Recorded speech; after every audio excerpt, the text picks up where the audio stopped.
আচ্ছা, তো আজকে আমরা বলবো বংশগতি এবং বিভেদ বা হেরিডিটি অ্যান্ড ভ্যারিয়েশন। আচ্ছা, তার আগে আমাকে জানতে হবে, এটা পড়তে গেলে জানতে হবে, যেটা হচ্ছে জেনেটিক্স জিনিসটা কি। জেনেটিক্স বা সুপ্রজনন বিদ্যা কি না, জীববিদ্যার যে শাখায় জিনতত্ত্ব, জিন, বংশগতি, বিভেদ এই সম্পর্কে আলোচনা করা হয় বা এই সম্বন্ধে জানা যায়, সেটাকে বলা হচ্ছে জেনেটিক্স বা সুপ্রজনন বিদ্যা। হ্যাঁ, সুপ্রজনন বিদ্যার জনক কে বা জেনেটিক্সের যে জনক, ফাদার অফ জেনেটিক্স হচ্ছে বিজ্ঞানী গ্রেগর জোহান মেন্ডেল। তার যে পর্যবেক্ষণ পরীক্ষা নিরীক্ষা দ্বারা তিনি যে ফলাফল এবং সিদ্ধান্তে উপনীত হয়েছিলেন, তার ফলই হচ্ছে কিন্তু জেনেটিক্স। মানে তিনি মোটর গাছের যে 7 জোড়া বিপরীত ধর্মী বৈশিষ্ট্য নিয়ে পরীক্ষা নিরীক্ষা করেছিলেন এবং তার থেকে অনেক সিদ্ধান্তে উপনীত হয়েছিলেন। আচ্ছা, এখানে বংশগতিবিদ্যা যে পড়বো তার আগে আমাকে কিছু কিছু টার্মিনোলজি, মানে জেনেটিক্সের কিছু কিছু টার্মিনোলজি আমাদেরকে মনে রাখতে হবে। যেমন প্রথমেই হচ্ছে জিন। জিন জিনিসটা কি? এটি বংশগতির ধারক এবং বাহক। এটা ডিএনএ তে অবস্থান করে, ডিএনএ বেশিরভাগ অংশে কিন্তু জিনটা অবস্থান করে। এগুলো গেল। এরপরে হচ্ছে 2 নম্বর বংশগতি।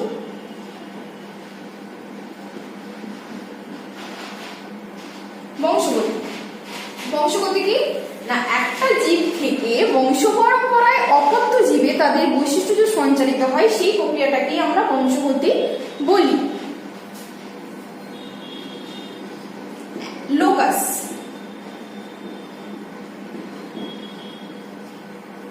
লোকাস কি? জিন একটা নির্দিষ্ট জিন ক্রোমোজোমের একটা নির্দিষ্ট জায়গাতে অবস্থান করে, সেই নির্দিষ্ট জায়গাটাকে বলা হচ্ছে লোকাস। এরপরে আছে অ্যালিল বা অ্যালিলোফর্ম। অ্যালিল বা অ্যালিলোফর্ম। অ্যালিল হচ্ছে একটা নির্দিষ্ট লোকাসে অবস্থিত দুটি ভিন্ন বা বিপরীতধর্মী যে জিন, মানে একজোড়া জিন। এই ক্ষেত্রে আমি একটা বলে রাখি পয়েন্ট, এমনিতে আমরা জানি কি দুটো জিনই অবস্থান করে অ্যালিল যেটাকে বলা হয়, কিন্তু যখন দুটোর বেশি জিন অবস্থান করে একটা লোকাসে, তখন সেটাকে বলা হচ্ছে মাল্টিপল অ্যালিল। সেটাকে বলা হয় কি না, মাল্টিপল অ্যালিল। এছাড়া অ্যালিলের পর আছে জিনোটাইপ, ফিনোটাইপ আছে, ডমিনেন্ট, রিসেসিভ আছে, অনেকগুলো রকম টার্মিনোলজি কিন্তু পরপর আছে। আচ্ছা, এরপরে আছে হোমোজাইগাস। হোমোজাইগাস হচ্ছে যখন একটা ডিপ্লয়েড জীব, মানে টুইন জীবে যে লোকাসে যে অ্যালিলিক জিনগুলো থাকে, যে অ্যালিলিক জিনগুলো হয়, তার দুটো যদি একই রকমের হয়, দুটোর বৈশিষ্ট্য যদি একই হয়, সেটাকে বলা হচ্ছে হোমোজাইগাস। আর ঠিক তার উল্টো, মানে ওই অ্যালিলিক জিনগুলো যদি দুটো আলাদা হয়, মানে ভিন্ন প্রকৃতির হয়, তখন সেটাকে বলা হবে হেটারোজাইগাস।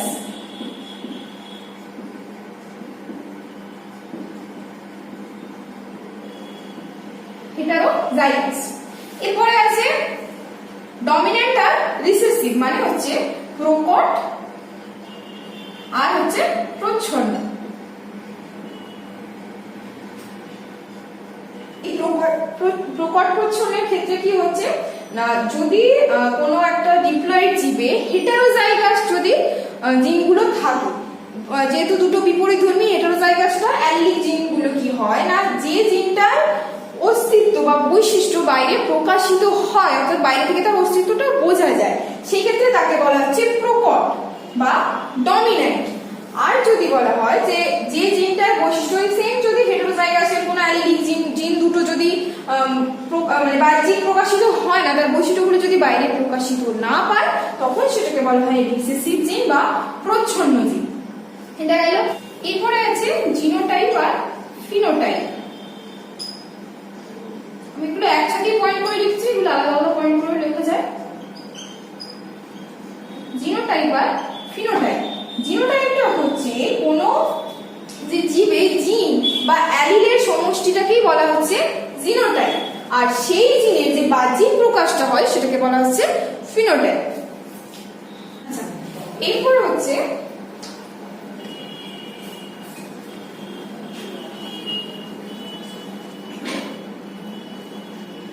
মোনোহাইব্রিড ক্রস আর ডিহাইব্রিড ক্রস, মানে হচ্ছে এক সংকরজনক,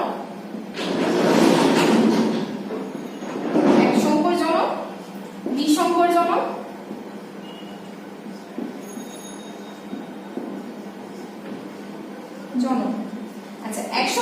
নিয়মটা হচ্ছে যখন কোনো দুটো জীবের ক্ষেত্রে একটাই বৈশিষ্ট্য যখন নেওয়া হয়, একটা বৈশিষ্ট্য নিয়েই যখন সংকরণটা ঘটানো হয় সেটাকে বলা হচ্ছে এক সংকর জনন।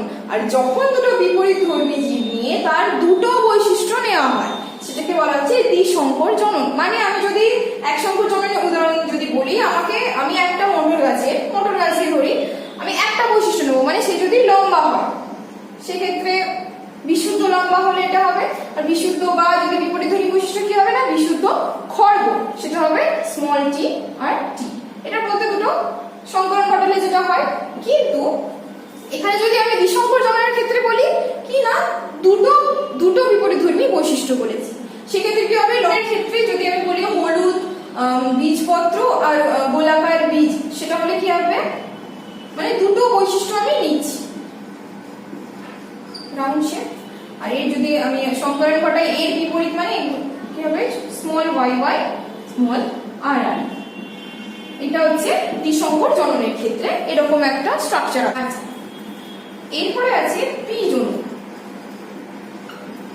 পিজনু হচ্ছে মাতৃজনু বলতে পারি এটাকে, প্যারেন্টাল জনু, কারণ এখান থেকে আমার অপত্যজনুগুলো যখন সৃষ্টি হচ্ছে। এখানে আমি যে উদাহরণগুলো দিয়েছি এগুলো কিন্তু এটা পুরোটা হচ্ছে পিজনু। আর এরপরে আছে যেটা, সেটা হচ্ছে F1 জনু। মানে এই পিজনুর বংশধরগুলোই, মানে যে সৃষ্ট জীবগুলো হয় অপত্য জীবগুলোই কিন্তু এই F1 জনুতে ফার্স্ট অবস্থান করে। এরপরে আছে যেটা আমরা মেইন একটা বংশগতি, যখন আমরা এই সমস্ত সংকরণগুলো ঘটাবো যেটা থেকে এই ফিনোটাইপ জিনোটাইপ গুলো যেগুলো জানতে পারবো, সেটাকে বলা হচ্ছে চেকার বোর্ড বা পানেট স্কোয়ার।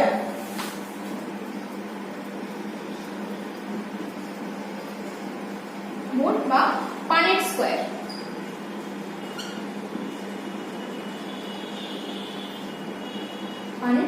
এখানে একটা ছক থাকে, সেই ছকে আমাদের যে অপত্যগুলো সৃষ্টি হয় সেটা একটা মেল পার্ট করতে হয় আর একটা ফিমেল পার্ট করতে হয়। সেখান দিয়ে আমাদেরকে কিছু ক্যালকুলেশন করে তার থেকে জিনোটাইপ ফিনোটাইপ বের করতে হয়, সেগুলো আমরা করবো। এর পরে যে উদাহরণগুলো যখন নেব সেটাকে বলা হচ্ছে চেকার বোর্ড বা পানেট স্কোয়ার। এরপরে আসবো মেন্ডেলের যে মটর গাছ নির্বাচনের কারণ এবং যে 7 জোড়া বিপরীত ধর্মী বৈশিষ্ট্য উনি নির্বাচন করেছিলেন সেগুলো আমাদেরকে কিন্তু মনে রাখতে হবে। তাহলে যে 7 জোড়া বিপরীত ধর্মী বৈশিষ্ট্য,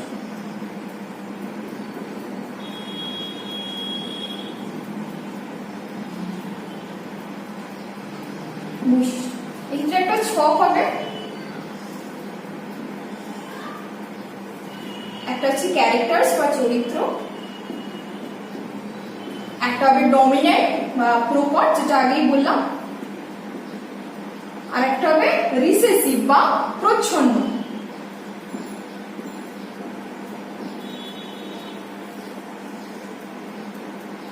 প্রথম যে পয়েন্টটা আমরা ক্যারেক্টারটা যেটা লিখবো সেটা হচ্ছে বীজের আকার। প্রকটের ক্ষেত্রে হবে গোল বা রাউন্ড শেপ, আর এটা হবে কি কুঞ্চিত রিঙ্কেলড। 2 হচ্ছে বীজের রং বা কালার, যেটা বলবো প্রকট হবে কি না হলুদ, আর রিসেসিভ হবে সবুজ। এরপরে যে আমাদের শুটিটা হয়, যে মটরশুটি যে শুটিটা হয়, সেই শুটির আকার যদি বলি,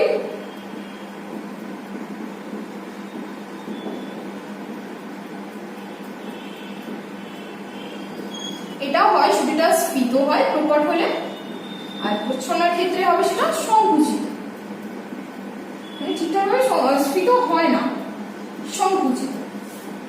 দেন হচ্ছে শুটির রং, এটা বীজের রঙের থেকে পুরোই উল্টো। এক্ষেত্রে প্রকটে হয় সবুজ আর প্রচ্ছন্নতে হয় হলুদ। এরপরে আছে ফুলের রং।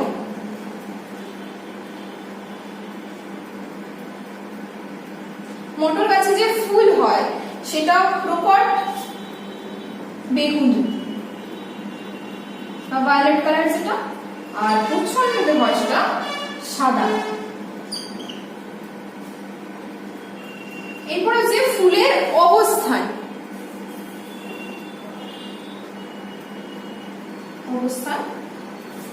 প্রকটের ক্ষেত্রে হচ্ছে সেটা পার্শ্বস্থ,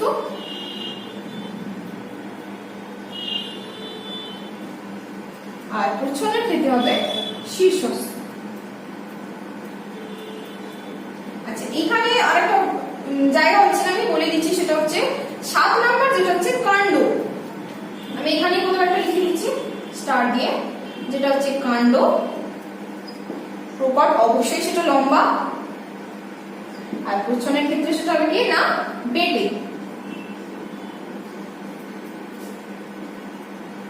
বুঝে যাচ্ছে আশা করি। আচ্ছা, তাহলে এই যে 7 জোড়া বিপরীতধর্মী বৈশিষ্ট্য নিয়েই কিন্তু গ্রেগর জোহান মেন্ডেল এই পরীক্ষা নিরীক্ষাগুলো করেছিলেন। এরপরে আছে যে উনি মোটর গাছকে কেন নির্বাচন করেছিলেন। মোটর গাছ নির্বাচনের অনেকগুলো কারণ আছে, পয়েন্ট আছে। কারণ এক হচ্ছে মোটর গাছ দ্রুত বংশ বিস্তারে সক্ষম, তার ফলে কি হয় মানে বংশ পরম্পরা অনুযায়ী খুব কম সময়ের মধ্যে অনেকগুলো জনু কিন্তু পরীক্ষা নিরীক্ষা করা যায়। এরপর হচ্ছে মোটর গাছ খুব সহজেই বাগানে ফলানো যায়, ছাড়া এতগুলো বিপরীতধর্মী বৈশিষ্ট্য থাকছে একটা গাছের মধ্যে, যার ফলে সংকরণ ঘটানো খুবই সহজ। এরপরে কি হয়, এর ক্ষেত্রে আরেকটা সুবিধা কি না, মোটর গাছের সংকর গাছগুলো কিন্তু জননে পুরোপুরি ভাবে সক্ষম হয়। এছাড়া অনেকগুলো পয়েন্ট আছে। এটা গেল। এরপরে এই যে এত পরীক্ষা নিরীক্ষা করে মেন্ডেল যে সিদ্ধান্তে উপনীত হয়েছিল, তার সেখানে যে ফলাফলটা লিখেছিলেন সেটা দুটো সূত্র হিসেবে কিন্তু জেনেটিক্সে ধরা হয়। একটা হচ্ছে পৃথকীভবনের সূত্র,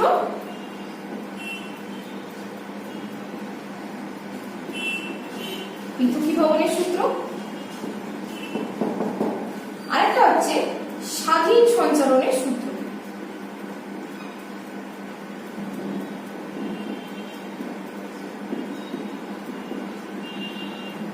স্বাধীন সঞ্চালনের সূত্র।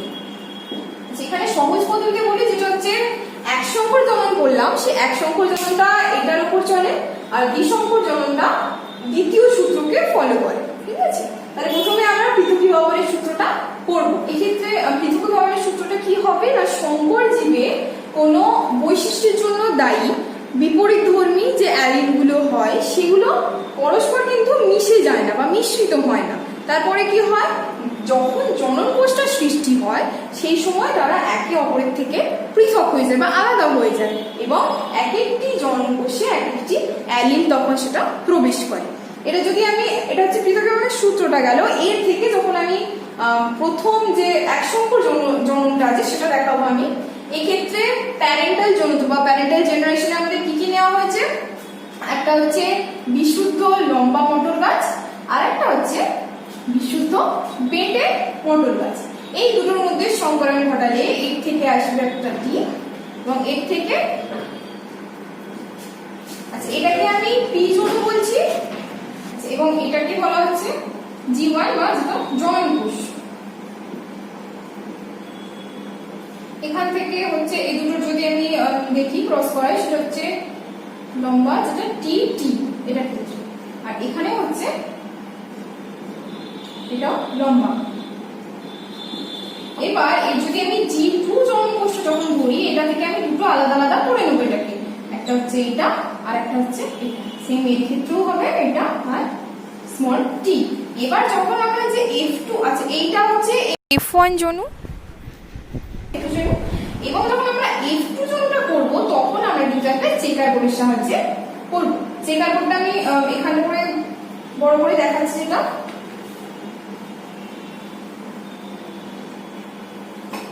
আমরা এই চারটে উপাদান, মানে এই দুটো দুটো করে উপাদানটা নেব, একটা হচ্ছে মেল পার্টে আর একটা হচ্ছে ফিমেল পার্টে।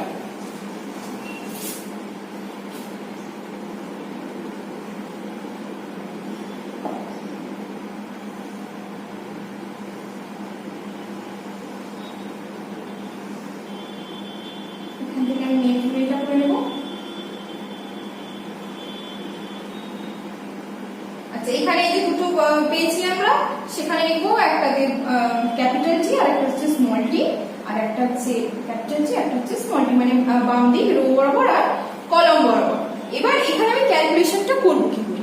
তোমরা টেনে যখন পড়েছো তখন হয়তো শিখেছো, তাও আরেকবার বলে দিই। সেটা হচ্ছে এর সাথে এইখানে যে নাম্বারটা থাকবে, আমি সহজ যেটা বলেছি এটা 1 নাম্বার ধরছি, এটা 2 নাম্বার, এটা ওই দিক থেকে 1 নাম্বার, এটা হচ্ছে এখানে 1 এর সাথে 1 একবার করে যেটা বেরোবে সেটা এখানে লিখবো, 1 এর সাথে 2 একবার করে ক্যালকুলেশন করে যেটা বেরোবে সেটা আমরা এখানে লিখবো। তারপরে যখন ঘরটাতে আসবো এই 2 এর সাথে 1 একবার, মানে যদি আমি বলি 2 × 1, এটা কিন্তু বোঝানোর জন্য আপাতত করছি, এটা কিন্তু যখন চেক আউট করবে তখন করবে না। 2 × 1 আর একবার 2 × 2, এটাও ক্ষেত্রে কি হবে 1 × 1 আর 1 × 2। আচ্ছা তাহলে 1 × 1 যদি করি আমি কি হবে ক্যাপস টি আর ক্যাপস টি, তাহলে দুটোই ক্যাপিটাল টি। এবং 1 × 2 করলে কি হবে বড় হাতের টি আর ছোট হাতের টি। এই ক্ষেত্রে 2 × 1 স্মল টি আর ক্যাপিটাল টি, ক্ষেত্রে আমি ক্যাপিটাল টি কে আগে লিখবো, কোনো অসুবিধা নেই। আচ্ছা তারপরে 2 × 2 মানে হচ্ছে স্মল টি আর স্মল টি, বোঝা গেল? আচ্ছা এখানে আমি এই জিনিসগুলো মুছে দিই, আমি শুধু সহজভাবে বোঝানোর জন্য করেছিলাম এটা। আচ্ছা এবারে আমি এখানে দেখো এমনি এর আগে যখন পড়লাম যে মনোহাইব্রিডের ক্ষেত্রে বা প্রকট পচনের ক্ষেত্রে এখানে আমি লিখে দিয়েছি যে সেটা লম্বা হবে, সংকর যদি হয় বা লম্বা হবে ক্যাপিটাল টি আর স্মল টি এর ক্ষেত্রে। আর এইটা হবে বিশুদ্ধ লম্বা, যে বড় হাতের দুটোই নিয়ে আছে সেটা হচ্ছে বিশুদ্ধ লম্বা হবে, কারণ যে আমরা যখন প্যারেন্টাল জেনারেশনে পড়েছি এটা বিশুদ্ধ লম্বা ছিল আর এটা বিশুদ্ধ খর্ব বা বিশুদ্ধ বেটে ছিল। এখানেও দেখো একটা কিন্তু বিশুদ্ধ বেটে পেয়েছি আর একটা বিশুদ্ধ লম্বা পেয়েছি, এছাড়া এই দুটোকেও আমরা লম্বা বলে ধরব, এটা সংকর লম্বা। এরপরে এটা তো গেল চেকার বোর্ড, কিন্তু এখান থেকে আমরা জিনোটাইপ আর ফিনোটাইপ বের করবো কি করে। তাহলে যদি আমি একটা ছক করি, একটা হচ্ছে ফিনোটাইপ,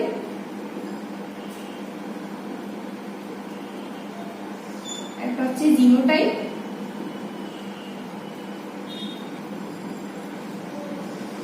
জিনোটাইপ অনুপাত বা জিনোটাইপিক অনুপাত,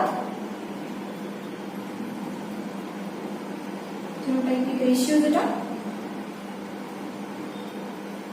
আর একটা হচ্ছে ফিনোটাইপিক রেশিও বা ফিনোটাইপিক অনুপাত। খুব সহজ পদ্ধতি এটা, কিভাবে বের করবো আমরা। আচ্ছা ফিনোটাইপ মানে আমি আগেই বলেছিলাম যে যেটা বাহ্যিক ভাবে আমরা যেটা দেখতে পাই, বাহ্যিক যেটা প্রকাশিত হয়, এই ক্ষেত্রে দু ধরনেরই পেয়েছি আমরা ফিনোটাইপ। একটা হচ্ছে লম্বা, সেটা সংকর হোক বা যাই হোক সেটা লম্বা, আর একটা হচ্ছে একটা বেটে। তাহলে এখানে ফিনোটাইপ আমি দুই প্রকারের পেয়েছি, একটা হচ্ছে লম্বা আর একটা হচ্ছে বেটে। এটা বোঝা গেল। এরপরে হচ্ছে জিনোটাইপ, মানে আমি যে জিনিসগুলো পেয়েছি সেগুলো লিখবো, এবং এখানে হতেই পারে কোনো জিনিস রিপিট হয়েছে, মানে কোনো জিনিস একবারে সেম এসেছে, সেক্ষেত্রে যেমন এখানে সংকর লম্বা যেটা পেয়েছি, দেখো দুটো পেয়েছি আমরা এখানে, তাহলে দুটোর ক্ষেত্রে আমরা লিখবো কিন্তু এখানে একটা, যখন আমরা রেশিওটা লিখবো সেখানে আমরা 2 লিখবো। আচ্ছা জিনোটাইপ যদি বলি তাহলে প্রথমে ক্যাপস টি দুটো, তারপরে হচ্ছে সংকর লম্বা যেটা বলেছিল, তারপরে হচ্ছে মানে 3 রকমের পেয়েছি টিটি। এবারে অনুপাতগুলো আমরা লিখবো। দেখো বিশুদ্ধ লম্বা মানে দুটোই যে বড় হাতের টি পেয়েছিলাম সেটা এখানে কটা আছে না একটাই আছে, সেক্ষেত্রে আমরা এখানে 1 লিখবো। টি টি মানে হচ্ছে বড় হাতের টি আর ছোট হাতের টি কটা পেয়েছি একটা আর দুটো, তাহলে এখানে হবে 2। আর স্মল টি মানে একদম বিশুদ্ধ বেটে পেয়েছি কটা একটা, তাহলে সেখানে হচ্ছে একটা। তাহলে এখানে আমার জিনোটাইপ এক সংখ্যক জননের ক্ষেত্রে জিনোটাইপ অনুপাতটা হচ্ছে কি না 1:2:1, এটা হলো জিনোটাইপ। এটা সমস্ত এক সংকর বা মনোহাইব্রিড ক্রসের ক্ষেত্রেই কিন্তু জিনোটাইপ অনুপাত হচ্ছে 1:2:1। আচ্ছা এরপর হচ্ছে ফিনোটাইপিক অনুপাত। ফিনোটাইপিকের ক্ষেত্রে কি হচ্ছে না লম্বা কটা হচ্ছে আর বেটে কটা, আমি আগেই বলেছিলাম দুটো যেহেতু পেয়েছি, তাহলে এই লাইনটা থেকে যদি আমি এখানে একদম স্কিপ করি, লম্বা কটা পেয়েছি একটা দুটো তিনটে, আর বেটে কটা পেয়েছি একমাত্র এই ঘরেই আমি একটাই বেটে পেয়েছি, সেটা তাহলে লিখবো 1। তাহলে এই ক্ষেত্রে আমার ফিনোটাইপিক অনুপাতটা হবে 3:1। 3:1। তাহলে এই যে দুটো পয়েন্ট হলো, যে দুটো রেশিও হচ্ছে, এটা সমস্ত এক সংখ্যক জননের ক্ষেত্রে এটা হচ্ছে কনস্ট্যান্ট মানে ধ্রুবক। তাহলে জিনোটাইপ হচ্ছে 1:2:1 আর ফিনোটাইপ হচ্ছে 3:1। এই ক্ষেত্রে দ্বিসংকর জননের এরকম জিনোটাইপ ফিনোটাইপ আলাদা আলাদা রেশিও আছে, কিন্তু যখন আমরা এর পরে মানে স্বাধীন সঞ্চারের সূত্রটা যখন পড়বো তখন আমরা দ্বিসংকর জনন বা চেকার বোর্ড এবং সেম একই পদ্ধতিতে জিনোটাইপ ফিনোটাইপটাও কিন্তু আমরা বের করে নেব।